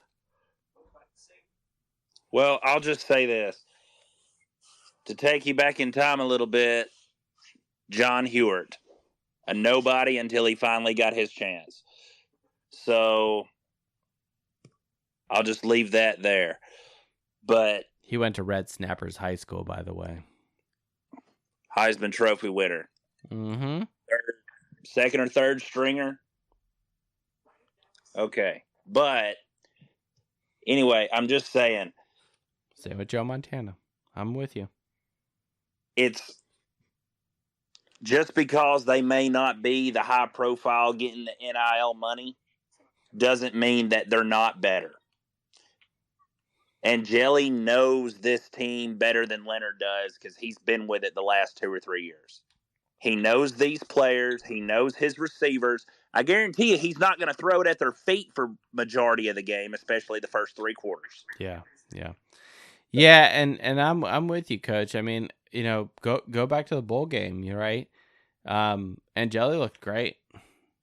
I mean, he looked fabulous. And we did an analysis 3 weeks ago, breaking down specifically Riley Leonard and whatnot, and we looked at it in Jelly, and I was just like, take him or leave him with respect to Riley Leonard. Now, is Leonard going to probably look phenomenal against Northern Illinois? Yeah. So would Leonard. So would Drew Pine. Ooh. It's Northern Illinois. But just saying, I'm tired of bringing in these transfers again from the smart schools, and I said I cannot wait until next year when we bring in the next smart school transfer quarterback, because for whatever reason they don't think that CJ Carr is developed or ready enough, right, to try to carry this team to the next level, and then they do what Hartman and Cone did and drop the ball right when it matters. Yeah. Do you think that Riley Leonard right now is a liability for Notre Dame? I don't think he's a liability. It's just I don't think he's enough to get us over the hump. What's the hump? Winning when it matters. Not week 1 at Kyle Field. Playoff. Okay. New Year's 6. Okay, so you're talking about a game that's literally 13 games away? Because let's face it. Hold on. I want to break this down. And I'm not trying to throw too many rocks at you. Game 1, Kyle Field. Arguably the biggest game on the regular season schedule. There's that game out in California, fine. I don't know. Dell's Leprechauns, you going to be at that? I know Red Snapper's going to be at that. Oh, no. We lost our co-host. I'm going to go on a limb and say Dell's Leprechauns is probably going to be there. Week 1, at Kyle Field. The other away games that, may potentially matter, quite frankly, like, it's really just USC. Okay, so that's 11 games away. If Notre Dame is successful this year, they will be hosting a playoff game, and I believe that. And I believe that for a long-ass time, ever since, like, fucking May. To which is why I already have a hotel booked in South Bend. I'm going to take the family, take the boys, take the doc. We're going to go up there. Now, maybe just my jolly ass will be at the game, freezing my ass off in northern Indiana in, 5 days till Christmas. Fine. But that's a home game, basically. So where Coach Parsegian is going is then the next game, which would be a New Year's Six, like an Orange Bowl or Cotton Bowl or whatever. Coach, you're saying today you're not convinced that Riley Leonard is the guy that can have us beat, say, an Oregon or Georgia. Oh, certainly not. Wait, Georgia's defense played today? Absolutely not. Dude, Notre Dame was crushed. That was erotic. I mean, Georgia looks so fucking good. I thought I was watching the Philadelphia Eagles. I mean, Georgia's about 5 years ahead of Notre Dame on defense. Holy shit. I mean, the level of talent and execution I saw. Good grief, man. It's scary. Yeah.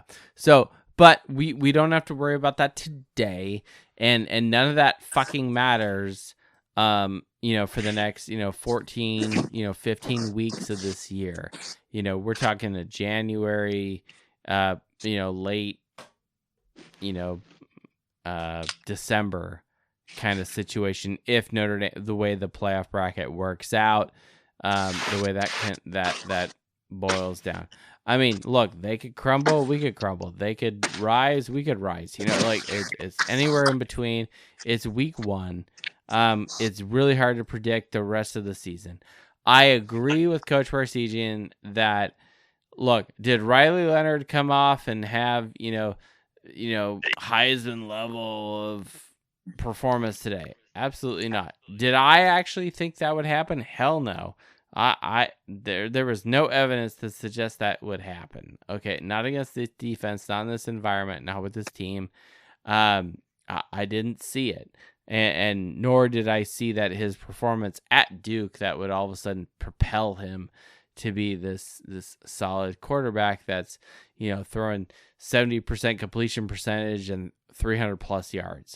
That is not the case. He had 158 yards, national champions throw 280 yards. Okay. 0 passing touchdowns. That is a concern, right? That is not to piss on the thing, but look, if we're Notre Dame fans and look, we just beat we played our toughest game, right? Look, Texas A&M didn't look good. It's not like Wegman played this game of his life and Notre Dame, rose to the top. No, Wegman looked bad. Now maybe he looked bad because of Notre Dame, right? It's kind of a death spiral there. Who knows? Okay, I think time will tell on how good Texas A&M will be. I do believe and I know that we have a great defense, and we did see that tonight. So rather than focus all our efforts on the quarterback, because there's a lot of questions that we don't know. There's a lot of things that we could interpret. I'm going to shift to what truly matters, which is defense. Shift truly to rushing the football, which is how we scored our touchdowns tonight. And say, look, focus on these two things first. And if then the passing game and Riley Leonard as a passer breaks down, look, as long as those first two things are happening and are clicking and are driving success for winning the game, sign me up. I will take solid defense number one, then points and rushing touchdowns second, then passing. It sounds like Coach Barsizian is sorting the recycling or something right now. No, I'm just listening to you. No, I agree. The defense did a lot of what we expected, other than some really questionable penalties. The but fuck are you moving around? You got like your phone in your pocket? No, it's in my hand. What am I listening to? That's Nothing. AJ. AJ, I'm gonna mute AJ. There we go. Okay. Sorry, Coach Barsizian. That was AJ. God, you getting on me. That's bear crawls for you. All right, that's fine. All right, you can punish me later. No, but the defense actually played phenomenal, other than when the refs decided to get involved in the game on A&M's touchdown drive. Yep. I mean, we had 2 picks, and Leonard really is lucky that he didn't throw one there near end of the third, beginning of the fourth. That was stupid pass. Yeah. All right, so it sounds like you would prefer to have more stellar play by our starting quarterback, which is fair. I would expect somebody that is getting big NIL money, named a captain in his first year at the university, to play better. I mean, shit. Sam Hartman was a captain. Yeah, and he played better than Leonard did in his debut game. Well, I mean, now, I don't. Navy, this is apples to oranges. Playing fucking Navy in Ireland versus and Texas here's A&M the at Kyle Field. Like. I like to bring trivia to the show from time to time. When's the last time Notre Dame played a true home game to open the season? Home game? Yes, at home. Let's see here. 2020. Ooh, is that not the last 2 years? I actually do know this. Bear with me. Ohio State, not there. 2020. It was 2020 versus Duke. Yes. It's been 4 years since we actually opened the season at home. Yeah, and you know what the score of that game was? It was 27-13. Yeah, closer than it should have been against Duke. Okay. Fair enough. Yeah, I mean, which again, week 1 jitters and screw ups and mistakes. I get it. We couldn't be like the rest of the SEC and play schools like Furman and Alabama A&M and whatever. Which, another sidebar, I have an uncle that actually got a minority scholarship to Alabama and A&M. Oh, okay. I thought you were gonna say Furman for a second, but okay. No. But I mean, it's Notre Dame is one of the few schools that is willing to play anybody and everybody in week 1. That's not an FCS or a Division II. So I mean, that's a good point, right? Like, do we want to go for the tomahawk steak week 1, or do we want to have tapas and appetizers leading up to shit and then have it, and let our tomahawk steak also have appetizers and perfect their craft? Would you rather go for the strike early against the opponent? I say go early, and part of that is, this is a little bit of a negative argument. This didn't happen, but we're talking hypotheticals here, so we're just going to play along. Say Notre Dame loses tonight. They didn't. They won convincingly, and I don't want that to happen. But let's pretend they lost, okay? Texas A&M had some miracle comeback. They went for 2, whatever. Okay. we lose week 1. But then let's say we win out the rest of the year and we're 11-1 at the end of the season. I would rather have that loss earlier in the season where the committee or the pundits, the AP, whoever, and they're like, oh, that loss was so long ago. This team is totally developed. Look, they've won all these games ever since then. Like, it's so much better than the optics of things, because that's still what college football is. It's all about the optics, which is the eye test, which is things I hate. But that is reality. Where it would be better to lose one early against a decent team in someone else's stadium to quote unquote give you some more wiggle room than to let me put it this way. Notre Dame finishes 11-1 with a loss tonight, but finishes 11 wins in a row. That looks way the fuck better than winning tonight, going 11 wins straight, and losing the last one to SC.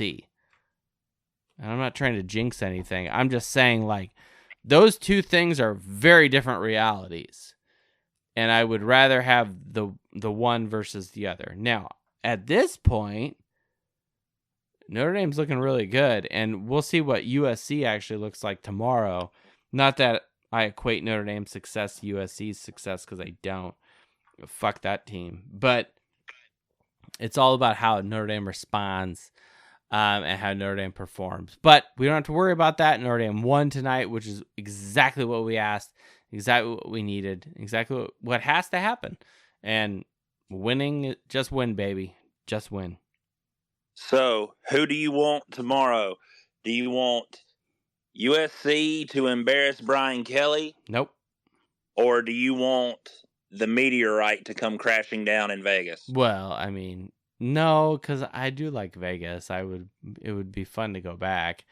It would just hit the stadium. It's not destroying the whole thing. I mean, I don't have any bad blood, but to answer your question, no, fuck the Trojans. Fuck the Trojans. Go Tigers. No, I am agnostic to Brian Kelly about this year. About this, right? It's not that I'm rooting for Brian Kelly. I do not like USC. I hate that fucking team, and they can get syphilis. Okay, like that's where I am. I know that's not a very Catholic Christian opinion, but I do not like that team. You can blame it on the fact that I grew up in the Southern California area. Whatever. I do not like that team, and well, you were smart enough to get away. To win. Well, true story. So, all right, Coach Mac and Lynch Mob, we're going to try to get a couple more people on real quick here. Mac, we'll bring you back on real quick. Looks like you had something bright to say. Coach Arcesian, really appreciate you bringing us down to reality. I have no problem with that. I agree with you actually a lot on your constructive criticism with Riley Leonard. I have no problem with that. Mac, let's bring you back. Hello. Hello. 2 seconds. Let's go. I just had a quick question to Coach. Do you think, like, I'm thinking that Notre Dame likes Riley Leonard probably because he has more experience, and I think they think that their defense is so good that they just need a game manager. I really don't. I understand what you're saying about him.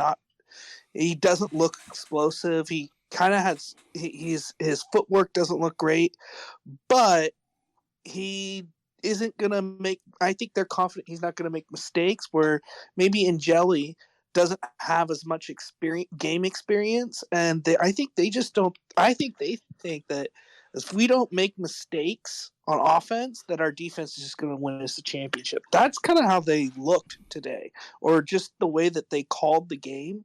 That gave me that thought. I don't know. Maybe I'm crazy on that.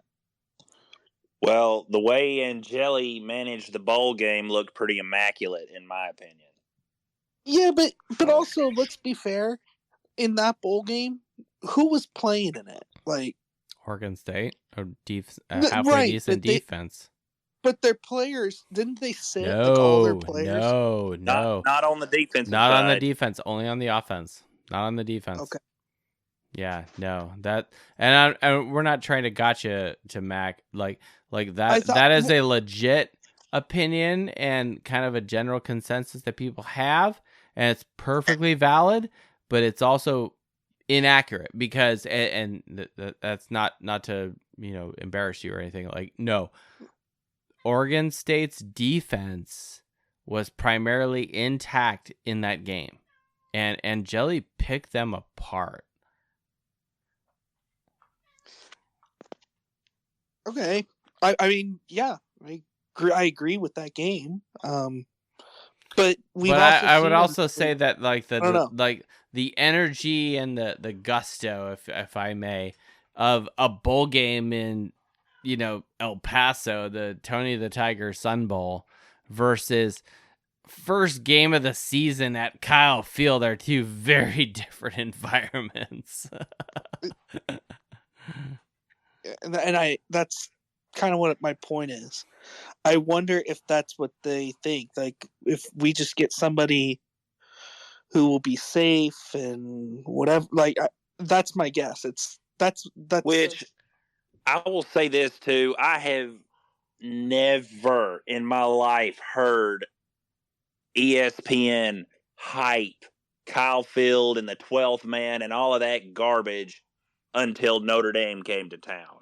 Yeah. So it was always like, Alabama's coming to town, Nick Saban, and da-da-da-da. And yeah, this look, I was curious to see what the pundits were going to say going into this game. Like, are they really going to talk? Like, what really, like, in our pregame show, I was so thrown to left field from Vegas saying that Notre Dame was a dog. And I'm like, based on what? Like, I had done all this research, clear the statistics, the spreadsheet, whatever, based off of last year, recruiting, production, their monster 2022 class, which arguably was the best class ever.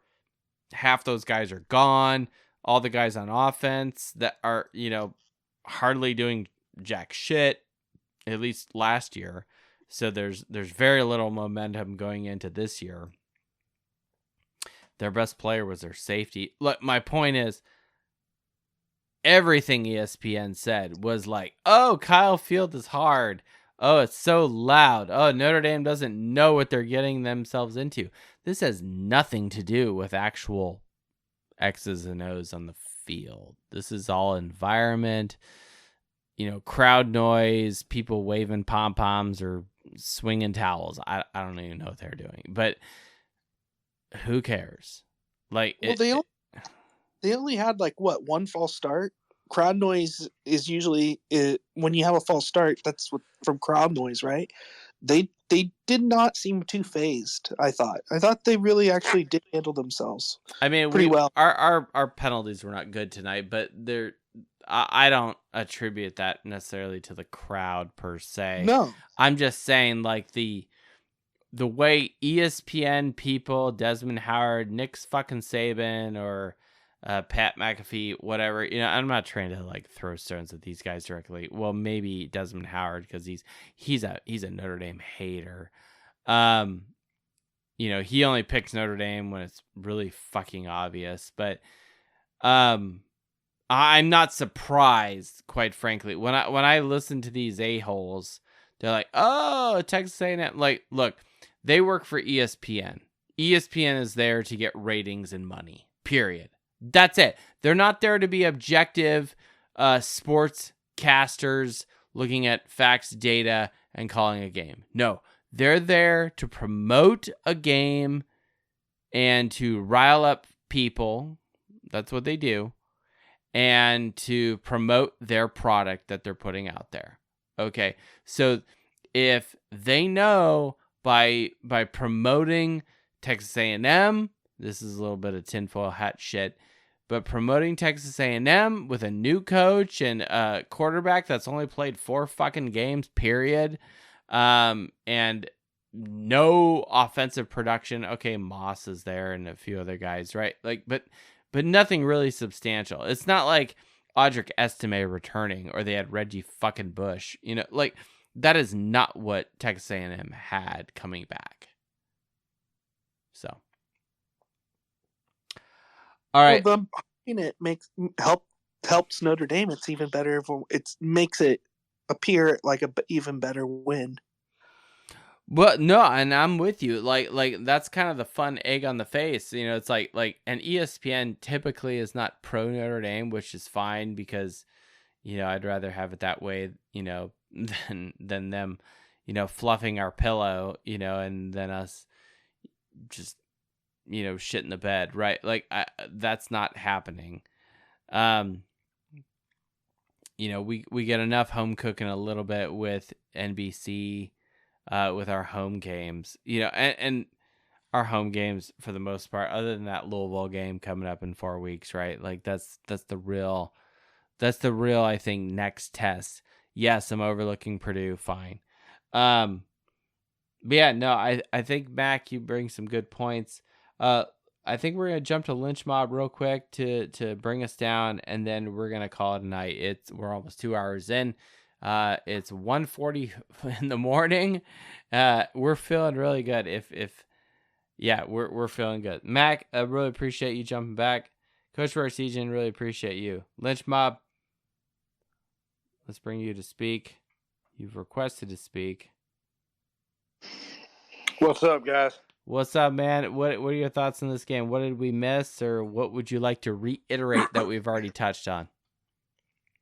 I've missed the most of the show, so I'm not really sure. But we ran the ball well.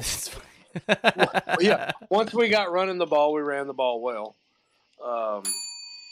Just a couple, penalties.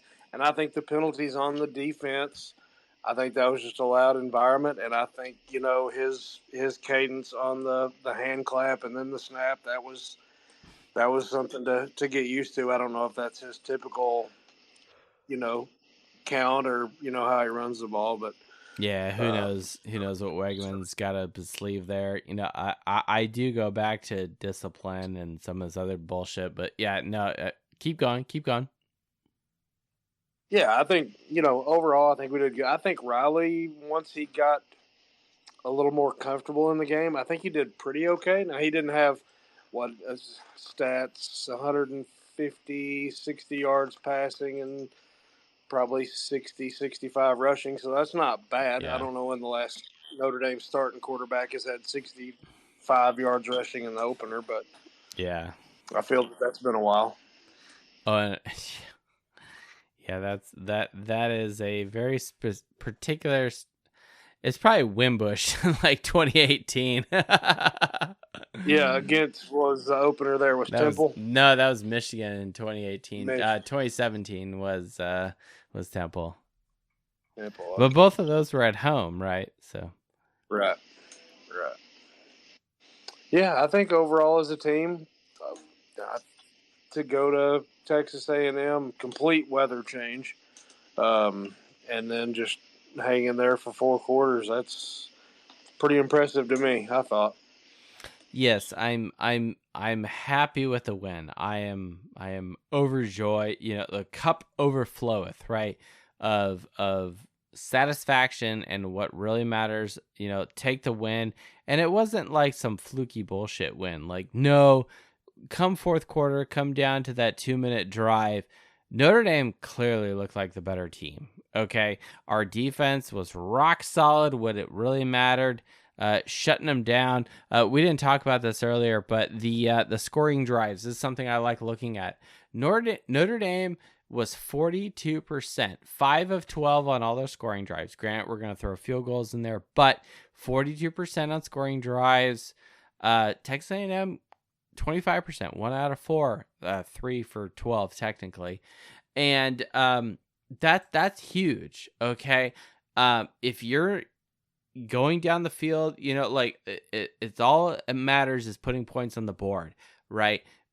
I saw on Twitter, I forget who it was, someone was saying like it's like first quarter, and they're like, go for it on 4th down. And I'm like, no, why the fuck would you do that? It's so early in the game. Just get points. It's a shot in the arm for the team. You're tying the score. It's 0-0, quote unquote, at that point. Just kick a field goal. Do the risk-averse move early in the game. Now, later in the game, when it's maybe necessary, then maybe you take more risks. Maybe you take more chances. Maybe you coaches has analyzed their performance and okay, I think this 4th down situation gives us an advantage. I don't know. My point is, have Jeter kick the field goal, call it good. That's my thought. So, all right. If anyone else has anything else to say, please say it now. Otherwise, we're going to shut this down. We're 2 hours in. It is late. It is early. However you want to look at that. And we'll call it good. Have a great night. It was good to see everyone. And and on 4th down and inches, get under center. That's it. Thank you, Mac. Mac, I really appreciate that. Yes. When it's 4th down, just go under center. What's this shotgun bullshit? Fuck. Good God. All right, but I'm happy we did win the game. Notre Dame looking good tonight, and we're gonna roll out. Thank you everyone for joining the Fighting Irish Faithful podcast. Have a good night, and we'll talk to you soon. Throws the ball. It is caught. Reggie Brooks. Reggie Brooks got it for a two-pointer, and Notre Dame is out in front, 17-16. Lost the ball. The pass is batted down. It's batted down by Carroll. It's caught by Samoza. Inside the 20. Inside the 10. He's going in. Notre Dame has scored. Dawson throws. Open receiver in the end zone. Touchdown. Notre Dame. Somehow the Irish did it. Out of the pack. 30, 35. Goodbye, baby. At the 50, the 40, the 30, the 20, the 10. Bye-bye, rocket touchdown. Irish. Tyree. Whoa. Can he get there? Tyree at the 30, 20, 10. Touchdown, Notre Dame. Woo. 98. Big ones. Zibikowski looking for a block. Cuts to the right to the 40. Gets a block. Gets to the 45, 50. Up to the 45, 40, 30. One man to beat. 20, 15, 10. He's down to the 5. Touchdown, Irish.